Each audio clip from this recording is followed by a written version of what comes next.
السلام علیکم ورحمۃ اللہ وبرکاتہ۔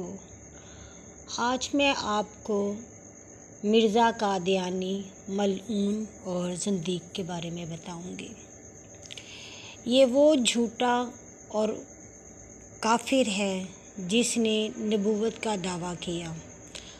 نعوذ باللہ، اس نے یہ کہا کہ وہ بذات خود اس نے اللہ کو خواب میں دیکھا اور اللہ ہو بہو اس کے جیسا ہے۔ نعوذ باللہ۔ مرزا احمد قادیانی جو ہے وہ بھارتی علاقہ پنجاب میں گرداسپور کے موضوع قادیان میں 1839 یا 1840 میں پیدا ہوا۔ اس نے سیالکوٹ میں ہی ملازمت اختیار کی اور پھر اپنے والد کے اثر و رسوخ سے وکالت کی کچھ باتیں یاد کر کے مقدمات لڑتا رہا، اپنے ہی خاندانی مقدمات میں ہارتا رہا۔ اس نے بٹالہ کے گرد و نواح میں دیکھا کہ بزرگان دین کی بہت زیادہ عزت ہے، پیری مریدی بہت ہو رہی ہے، تو اس نے اپنے دوست محمد حسین ابو سعید بٹالوی کو کہا کہ تم میرے ساتھ میری کتاب لکھنے میں مدد کرو۔ اس نے براہین احمدیہ ایک کتاب لکھی۔ ان دنوں لاہور میں پنڈت دیانند سرسوتی نے بھی اسلام کے خلاف ایک کتاب لکھی ہوئی تھی۔ یہ اپنے آپ کو بہت زیادہ سمجھنے لگ گیا اور اس نے مسلمہ کذاب اور جیسے جھوٹے دعوے داروں کی طرح کہنا شروع کر دیا۔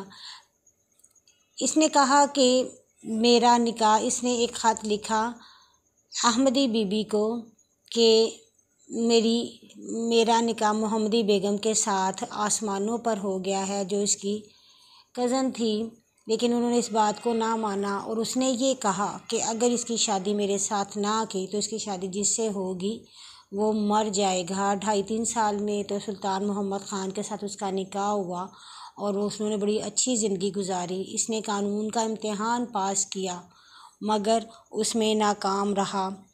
اس نے جب براہین احمدیہ لکھی تو اس میں اس نے اسلام کے پنڈتوں کے خلاف اس قدر برا لکھا، غیر مسلموں کے خلاف اتنا برا لکھا براہین احمدیہ میں کہ پنڈتوں نے اس کے جواب میں جو کتابیں لکھیں اس میں انبیاء و رسل کو اتنی گالیاں دی کہ اس سے پہلے کبھی کسی نے بھی ایسا نہیں کیا تھا۔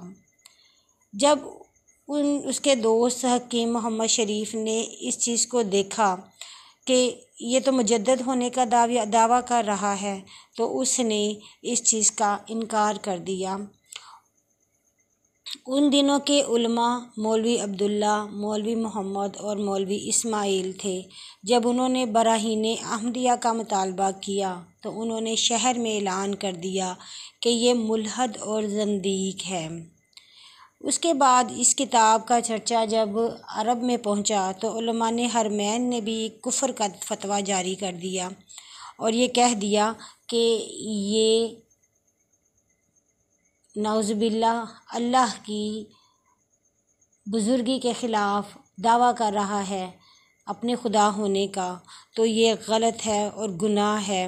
اس نے پہلے یہ منصوبہ بنایا کہ اس نے پہلے حضرت عیسیٰ کے آنے سے انکار کیا، پھر مگر بعد میں اس نے یہ کہنا شروع کر دیا کہ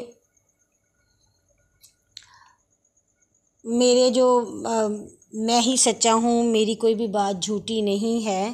تو جو پیر مہر علی شاہ تھے انہوں نے اسے کہا کہ میں تم سے مناظرہ کروں گا کہ تم مجھے ثابت کرو کہ واقعی ہی تم نے گناہ کیا ہے اور تم زندیق ہو، مگر اس نے وہاں پہنچنے سے انکار کر دیا اور اس کو ہیضہ ہو گیا، جس کی وجہ سے وہ گندگی میں اپنے ہی پخانے کی گندگی میں لپٹا ہوا ایک دن مرا ہوا پایا اور اللہ تعالیٰ نے اسے اس دنیا میں ہی عبرت ناک بنا کر لوگوں کو دکھا دیا۔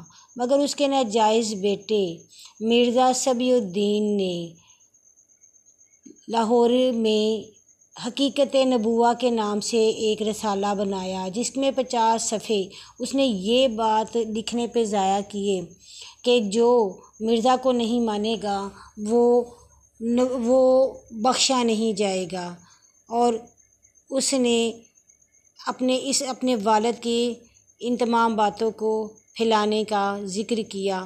نعوذ باللہ، اللہ تعالیٰ کی عظمت کو انکار کرنے کی جرت کون کر سکتا ہے؟ اور نعوذ باللہ، جیسا کہ مرزا قادیانی نے کہا تھا کہ میں نے خواب میں ہو بہو اللہ کو دیکھا اور مجھے یقین ہے کہ وہ میں تھا۔ نعوذ باللہ، نعوذ باللہ۔